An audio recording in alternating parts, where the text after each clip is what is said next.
안녕하세요. 오늘은 직업에 대한 이야기를 할 건데 이거는 제가 그냥 마이크를 켜고 얘기를 하는 게 좋을 것 같아서 이렇게 화면 앞에 나타났습니다. 지금 점심시간이라서 밥 먹으면서 얘기할 거예요. 저를 먼저 알고 계시던 분들은 저의 이런 특이한 직업 궤도에 관해서 궁금해 하실 것 같아요. 그리고 저를 잘 모르시는 분들도 관심이 있을 것 같아서. 우선 지금 하고 있는 일은 기후 NGO에서 디지털 캠페이너로 일을 하고 있습니다.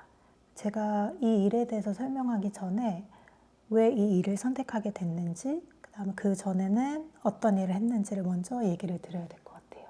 저는 약 10여 년 전 더 고보라는 액세서리 브랜드를 운영하게 됩니다. 그 당시 인디펜던트 디자이너 브랜드에 대한 관심과 수요가 막 올라가는 시기였기 때문에 정말 운 좋게도 사업이 잘 됐습니다. 감사합니다. 회사를 시작하고 3, 4년 후 그때부터 기후변화라는 인식이 저한테 들었어요. 그러다 보니 자연스럽게 그 기사를 더 알게 되면서 그것이 좀 심각하구나. 그러면 내가 할 수 있는 게 무엇이 있을까라는 것을 생각하게 되었고, 그럼 브랜드 안에서 할 수 있는 것들을 찾아보자 해서 환경 캠페인을 몇 번 진행을 했어요. 그걸 소개를 시켜드리고 싶은데 그중 첫 번째가 주얼리 패키지를 바꾸는 일입니다. 지금도 마찬가지지만 그때쯤 과대포장에 대한 사회적 이슈가 막 올라왔을 때거든요. 저희도 다 필요에 의해서 하긴 했는데 결과적으로 한 6개 레이어가 들어간 패키지였어요. 이것을 좀 단순화할 수 없을까? 쓰레기를 좀 줄여보고 싶다라는 생각에 패키지 잘 하시는 실장님한테 찾아가서 많은 연구를 했었고요. 재활용되거나 아니면 지속 가능한 공법으로 만들어진 소재를 쓰고 싶었는데 후자는 뭐 전무했거나 아니면 너무 비쌌던 것 같고, 전자 중에 그래도 저희 브랜드의 컬러와 잘 맞는 100% 재생지가 있어서 그것을 선택을 해서 6개를 2개로 줄였었습니다. 최대한 제품을 담고 그것이 손상되지 않는 방법으로 패키지를 이제 개발을 해서, 근데 정말 객관적으로 패키지를 놓고 봤을 때 기존의 과대포장급의 그런 반짝반짝한 패키지와 새로운 친환경 패키지는 차이가 있을 수 있습니다. 그래서 많은 컴플레인을 예상하고 있었어요. 그래서 이제 상세 페이지 가장 상단 그것을 패키지에 대한 설명으로 바꿉니다. 우리가 이런 지류를 썼고 그 이유는 무엇이며, 그 다음 소셜미디어나 아니면 쇼룸에 오시는 고객님 분들에게도 최대한 설명을 해드렸던 것 같아요. 그리고 나서 이제 패키지에 대한 리뷰를 받았는데 그게 정말 아직도 인상 깊어요. 내가 결정하고 우리가 연구를 했던 게 틀리지 않았구나. 이 마음이 전달되는 곳이 있구나 라는 생각이 들었었습니다. 그래서 그 다음으로 넘어갈 수 있었던 것 같아요. 다음으로 했던 프로젝트가 친환경 소재를 제품에 녹이는 거거든요. 기후위기에 대한 인식이 들 때부터 시작된 리서치가 소가죽을 대체할 수 있는 소재를 찾는 거였어요. 그래서 진짜 수년 동안 매번 시장에 갈 때마다 아니면 뭐 소재 페어 같은 데에서 거의 4, 5년 만에 소재를 찾았거든요. 그러니까 한지를 만드는 공법으로 가죽화 하신 거죠.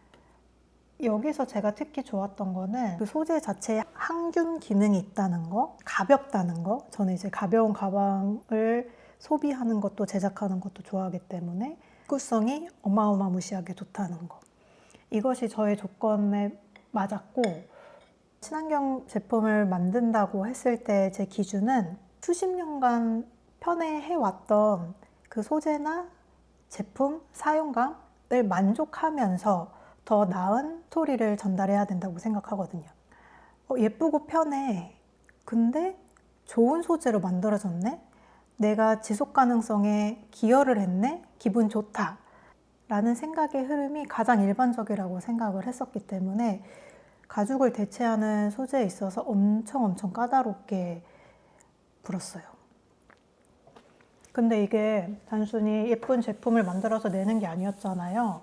그래서 이제 시즌 오픈할 때 딱 보여주는 것보단 다른 방식을 취해서 오픈을 해야겠다고 생각을 했고, 그것이 클라우드 펀딩이었어요. 클라우드 펀딩은 정말 그 제작자의 스토리, 소재에 대한 아주 디테일한 얘기까지 쓸 수 있기 때문에 그게 적합한 경로라고 생각을 했었고, 근데 펀딩 금액이 맞춰져야 제작을 들어갈 수가 있는 구조란 말이에요. 다행히 많은 분들이 응원을 해주신 덕분에 그 프로젝트를 무사히 끝낼 수가 있었습니다.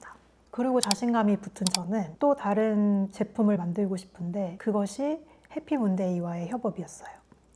저는 어렸을 때부터 생리대를 빌리거나 지니고 다닐 때 이렇게 숨기고 부끄러워야 하는 그 사회적 문화가 굉장히 개인적으로는 불편했어요. 월경이라는 것은 임신과 출산을 위한 장기적인 프로세스고, 그것은 인간 모두가 아는 사실이고, 이 월경이라는 행위가 존중받아야 된다고 생각을 하거든요.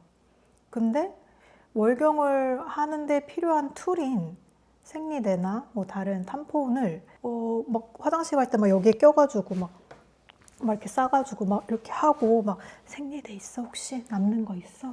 뭐 오늘 탐폰 혹시 있어? 빌릴 수 있어? 이렇게 하는 게 좀 저는 불편해서, 이렇게 생리대를 빵 드러내지 않더라도 그것을 숨겨야 하는 불편함을 좀 해소하는 디자인을 해보자 라고 해서, 마치 그냥 지갑 툭 테이블에 던져놓듯이 그럴 수 있는 최대한 미니멀하고 세련된 디자인을 하려고 노력을 했었습니다. 말 나온 김에 보여드릴게요.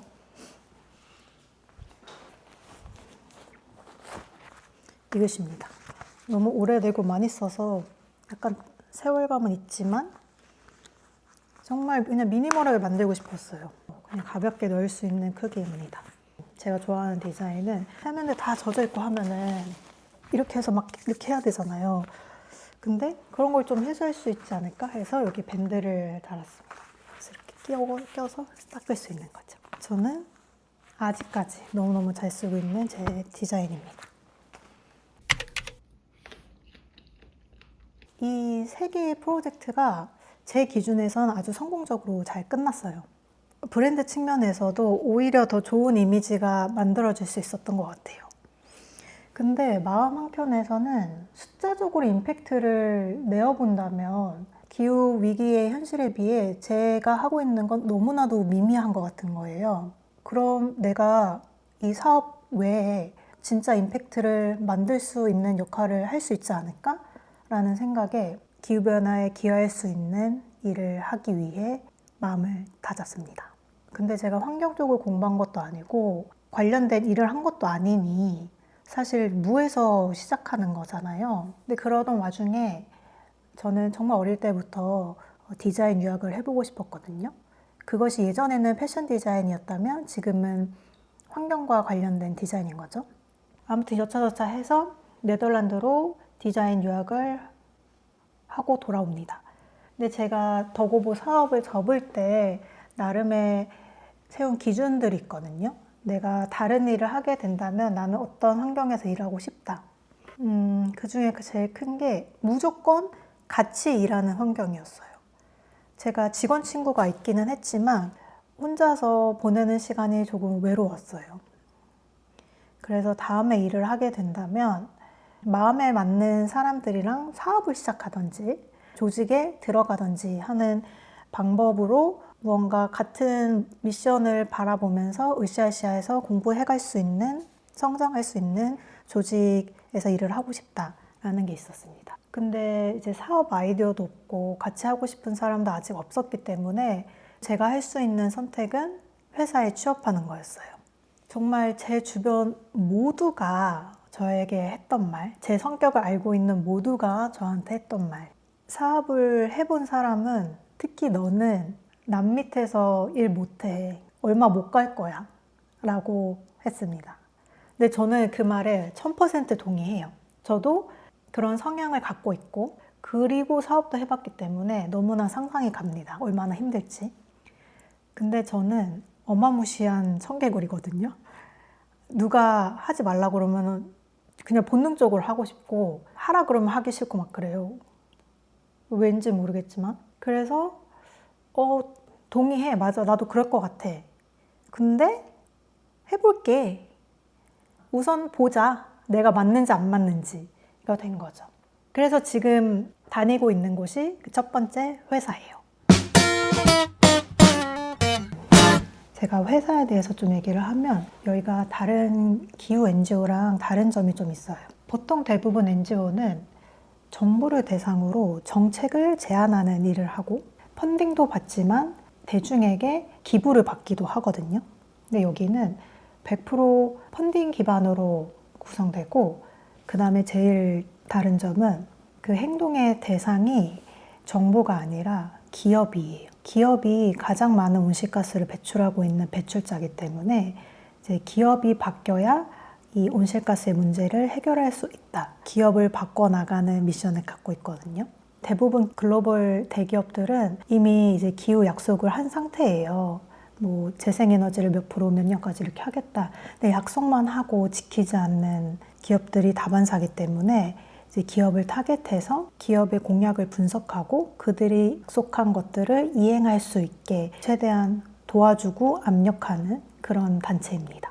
이렇게 실제로 문제를 만드는 주체자가 바뀌어서 탄소 배출을 줄인다라는 게 굉장히 실용적이라고 생각을 들었어요. 물론 기업만 해서는 절대 안 되고 기업, 뭐 정부 이게 모든 게 삼박자, 사박자가 맞춰서 돌아가야 되기 하지만 어쨌든 이 역할이 꼭 필요하다고 생각했고 그렇기 때문에 이 회사에 들어오게 되었습니다.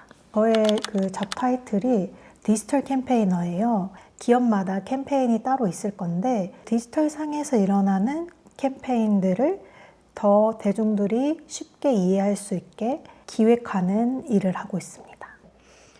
이제 한국 기업을 타겟팅하는 캠페인을 이제 본격적으로 하기 때문에 한국 문맥을 잘 알고 그것을 이해할 수 있는 캠페이너가 필요했던 것 같아요. 제가 첫 한국 디지털 캠페인으로서 일을 했기 때문에 아무것도 없는 상태였어요. 우리가 목소리를 내야 되는 창구가 필요하니까 소셜미디어 중에 한국 문화권이랑 잘 맞는 걸 골라서 그걸 기초 다지기를 작년 1년간 쭉 해왔었고요.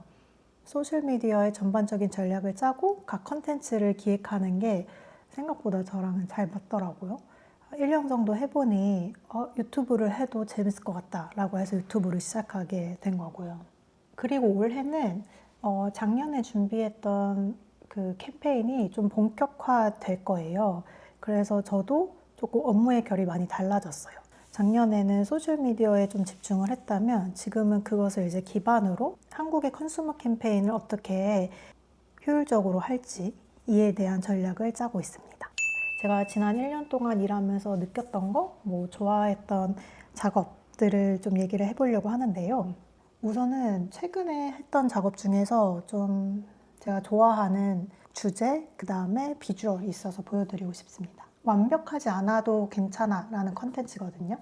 이게 시리즈예요. 하나는 개인을 대상으로 하는 이야기고 하나는 기업을 대상으로 하는 이야기입니다. 개인을 대상으로 한 스토리텔링은 환경운동을 한다고 했을 때 완벽한 잣대를 좀 들이대는 경우가 종종 있죠. 안 지키면 무슨 큰일 나는 것처럼 저는 그 잣대를 들이미는 태도가 좀 개선돼야 된다고 생각을 하거든요. 그래서 소수가 완벽하게 하려고 하는 것보다 다수가 조금씩 실천하는 게 더 중요하다라는 것을 이야기하고 싶었어요. 이 부분이 공감이 많이 됐던 것 같아요. 많은 인게이지먼트가 있었었고 그 다음 기업을 대상으로는 기업들이 대부분 정부가 이거 해주면 이거 하려고 기다리고 있어. 뭐 이 기술이 없어서 아직 못하고 있어. 기술만 되면 이거 할 거야 라고 하는데 재생에너지나 기술이 더 저렴해질 때까지 기다린다거나 정책이 더 명확해질 때까지 기다린다거나 이런 것들이 조금 더 기업들도 적극적으로 행동을 취해야만 한다라는 메시지를 전하고 싶었습니다. 그 다음 느꼈던 건 개념과 현실의 갭이라고 해야 되나? 제가 만든 컨텐츠 중에 온실가스에 대한 이야기를 한 첫 컨텐츠가 있거든요. 전 세계 57개 대기업이 전 세계 온실가스의 80% 이상을 배출한다 라는 얘기거든요. 많은 분들이 공감, 공유를 많이 해주셔서 우리의 미션에 동의하는 사람들이 많구나 라는 것을 느끼고 그 이후에 특정 기업을 타겟하는 캠페인 컨텐츠를 올렸을 때는 비논리적이고 무례하고 그런 댓글이 많이 달렸어요. 근데 저는 사실 이 분야에서 처음 일하다 보니까 다소 많이 충격을 받았어요. 기업이 주 온실가스 배출자로서 바뀌어야 한다는 것은 동의를 하는데 특정 타겟을 얘기를 하면 엄청난 반감을 보여준다? 왜일까? 아마 이해관계 때문 아닐까 싶기도 하고요. 그 갭을 좀 채워나가는 게 저의 역할이지 않을까 싶습니다. 아직은 정답을 찾지는 못했어요. 네, 그렇습니다.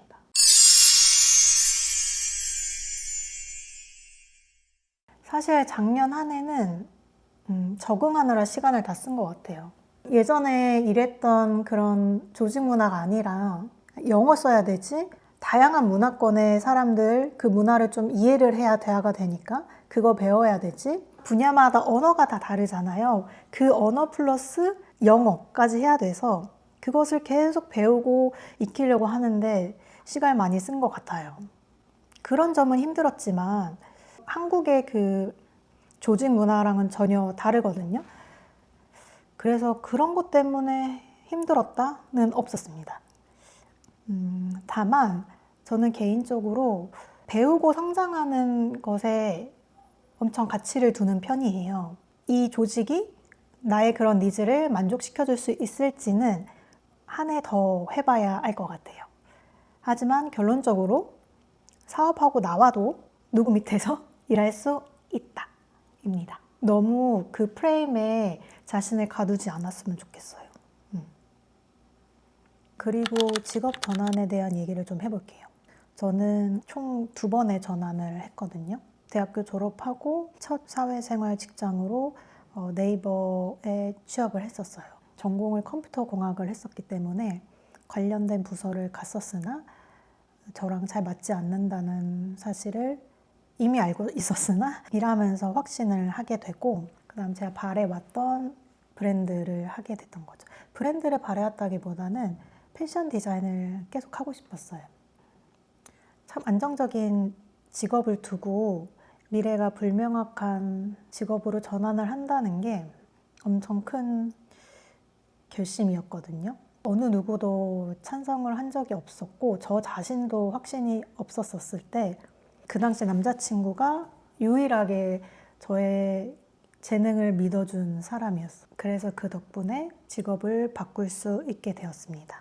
그리고 저는 사업을 성공적으로 했다고 말하고는 하거든요. 근데 이 사업의 성공 기준이 정말 사람마다 다를 거잖아요. 누구는 회사의 규모, 매출일 수도 있겠지만 저는 어쨌든 제가 직원의 월급을 밀리지 않고 계속해서 성장해 나가는 기업이 되었고 크던 작던 제가 마무리하고 싶은 순간에 잘 마무리할 수 있었다는 것까지 통틀어 사업을 잘 해왔던 것 같아요. 그러다 보니 자기 확신이 좀 강해졌어요. 저는 자기 확신이 굉장히 없는 사람이었는데 이런 좋은 경험들을 하다 보니 제가 이후에도 다른 것을 해도 잘 해나갈 수 있다라는 확신이 좀 생겨서 이번에도 마찬가지로 그런 선택을 할 수 있지 않았을까 싶습니다. 그리고 저는 이게 제 마지막 직업이라고 생각하지 않아요. 단 한 번도 그렇게 생각한 적이 없습니다. 그렇기 때문에 직업을 바꾸는 데 있어서 부담이 조금 덜했던 것 같아요. 네이버 그만둘 때 위로와 응원이 되었던 글이 이거는 사실 그냥 흘려서 봤던 글인데 제 마음속에 그냥 담아둔 거거든요. 그래서 이게 어디 출처인지 잘 모르겠는데 캐나다인지 서양권에서는 인생에서 총 3번의 직업을 바꾼다라는 통계였어요. 그 당시는 15년 전에는 한 번 진로를 선택을 하면 거기에 무게가 가서 전혀 다른 분야로는 전향을 하기가 조금 어렵다라는 인식이 있었을 때입니다. 그렇기 때문에 2번의 경험을 통해서 저는 언제든 제 가치관이 바뀌거나 맞지 않다고 생각이 들었을 때 직업을 바꿀 준비가 되어 있는 것 같아요. 그리고 마지막으로 직업을 전향한다. 그래서 제일 중요한 건 본인의 가치관이거든요. 브랜드 사업을 시작할 때 제 거의 전부는 디자인을 하는 저였어요. 패션 디자인을 하는 저였고 그 사업과 동시에 자아 실현의 툴이 되었던 거거든요, 사업이. 근데 그러던 와중 저의 관심사가 환경으로 바뀌었고 그게 저의 인생의 가치관을 바꿀 정도가 되었기 때문에 그 넥스트를 환경 쪽으로 가고 싶다라고 확신을 하고 행동할 수 있었던 것 같아요. 그리고 여기서 키는 그냥 직업을 바꾸는, 전환하는 행위가 아니라 내가 진짜 뭘 하고 싶은지 그것을 아는 거거든요. 그를 위해서는 자기 자신에 대한 연구랑 내가 뭘 좋아하고 뭘 잘하고 하는지에 대한 탐구가 정말 필요하다고 생각합니다. 저는 사실 남한테는 크게 관심이 없고 저한테 관심이 있는 성격인데 그래서 이런 점에 있어서 좀 좋게 작용을 했던 것 같아요. 내가 뭘 좋아하고 어떤 거에 가치를 두고 어떤 거가 옳다 그르다 하는 신념이 조금 확실한 사람이라서 도움이 됐던 것 같습니다. 지금 갖고 있는 직업이 나랑 맞지 않다라고 생각을 한다면 조금 더 분석적으로 자기 자신을 들여다보는 게 도움이 될 수 있을 것 같아요. 음식을 못 끝냈습니다. 저는 말하면서 영상 찍는 건 안 되는 걸로. 보시고 추가로 궁금하신 거 있으시면 다음 영상에 추가로 만들든 댓글을 달든 하겠습니다. 감사합니다.